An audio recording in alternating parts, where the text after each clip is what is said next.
Lesson 1.1 Discussing Quantities. Focus on grammar, quantifiers and countable and uncountable nouns.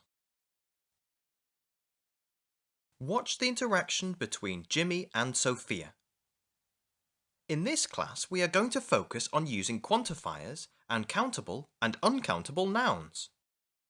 Great! That will be useful. Let's take a closer look at the conversation between Isabel and Carlos to see how we can use quantifiers. First, watch part of the conversation and identify the words and phrases that describe how much or how many of something there is. Okay, let's do it. Watch the interaction. Identify the words that describe how much or how many of something there is. Really? Every time I go to a restaurant, I just order the tastiest thing on the menu. So, did they have any dishes with fair trade or freshly grown ingredients? No, they didn't have either. Read the extract. The words that indicate amounts are every, any, and either. That's right. These are examples of quantifiers. We use quantifiers when we want to give information about the number or amount of something, right? Yes, exactly. Let's look at some more examples.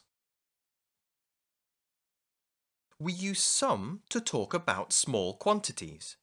For example, I have some good news. We do not normally use the quantifier some in the negative or interrogative sentences. We normally use any. For example, I didn't have any water.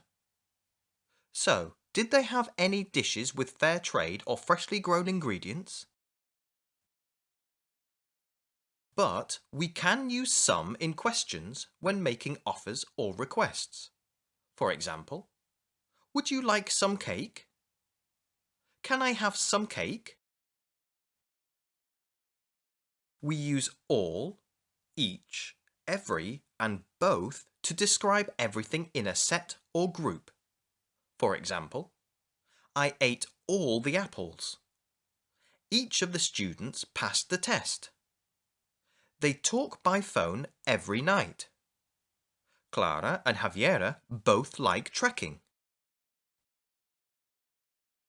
We use all for the total number as a group. We use each and every when we consider all elements of a group individually. We use both for a set of two people or things. Each and every have a very similar meaning, but generally we use every to talk about all of a big set and each to talk about people or things separately. For example, he has been to work every day this year. I gave each of my plants some water. We can use each but not every when there are two people or things. For example, each of my parents. Every one of my parents. If we are talking about two people or things, we use the quantifiers both, either, or neither. Take a look at the table. For example, for options A and B, we use both. For example, take both the red and the blue bag. For options A or B, we use either. For example, take either the red or the blue bag. If we don't want options A or B, we use neither. For example, take neither the red nor the blue bag. Notice that we use both with and, either with or, and neither with nor. Now, listen to Carlos's question and identify the incorrect response. Okay. So, did they have any dishes with fair trade or freshly grown ingredients? The incorrect response is A. That's correct. We do not use neither with another negative form such as didn't. I have a question. Can we use quantifiers with uncountable nouns? Great question. Yes, we can use quantifiers for both countable and uncountable nouns. Would you like to see some examples? Yes, please. Study the use. Countable nouns are nouns we can count. They have singular and plural forms. We use a or an before a singular noun. For example, a desk or an office. In the plural form, we use quantifiers or nothing. Uncountable nouns often refer to materials, liquids, or abstract or general concepts. Uncountable nouns are singular.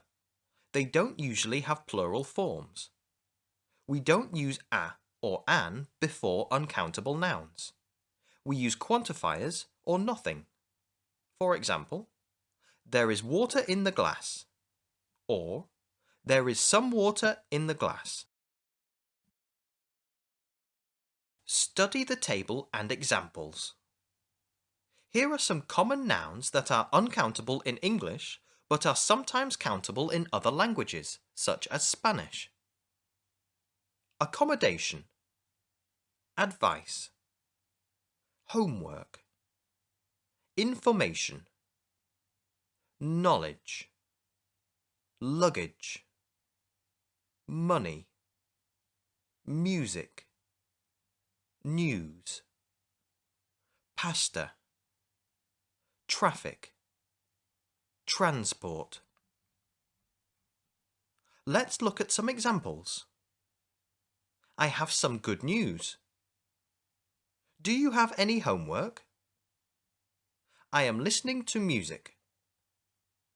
Notice that in these examples, we do not use a or an because the nouns are uncountable. We use either the noun with nothing or with a quantifier such as some or any.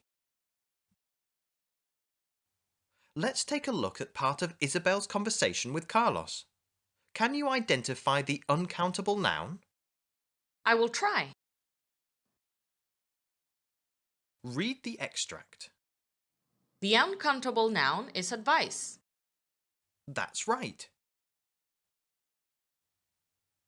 Do you have any questions, Sophia? No, I think I understand it all. Now it's time to see what we can remember. Okay, let's do a test. Test yourself. Answer the following questions.